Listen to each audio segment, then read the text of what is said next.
મારી યુનિવર્સિટી છે university of Adelaide અને હું તેજસ રેગ્યુલર.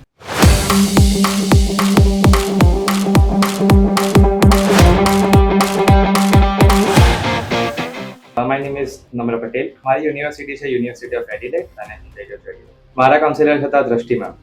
એસીસીની જર્ની જે હતી મારી આઈડી એ થોડી નાની હતી બીજા લોકોની હિસાબે, પણ એકદમ સ્મૂથ અને એફિશિયન્ટ હતી, કેમ કે એક્સપર્ટીઝ બહુ છે આ ફિલ્ડમાં મારા કાઉન્સિલર દ્રષ્ટિ મેમ અને એસીસીનો, અને બહુ કન્વિનિયન્ટ રહ્યું મારી માટે.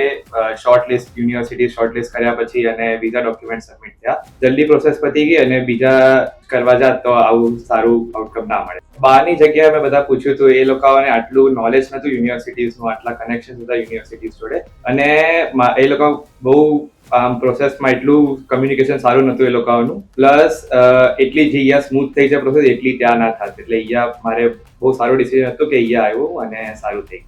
એસીસી બહુ જ સારું છે. તમારે અબ્રોડ એજ્યુકેશન તમારી ડ્રીમ હોય અને તમારે સાચું કરવું હોય તો એસીસી બહુ જ હેલ્પ કરશે તમારી બધા સ્ટેપ્સમાં. યુનિવર્સિટી શોર્ટલિસ્ટ કર્યા પછી એપ્લિકેશન ફોર્મ્સમાં અને સ્કોલરશિપ્સ મેળવવામાં, પ્લસ તમારે વિઝા ડોક્યુમેન્ટ્સની પ્રોસેસ એકદમ સ્મૂથ રહેશે અને convenient પણ રહેશે ખાસી. Perfect. That's pretty much it. Thank you so much and many congratulations once again. Thank you.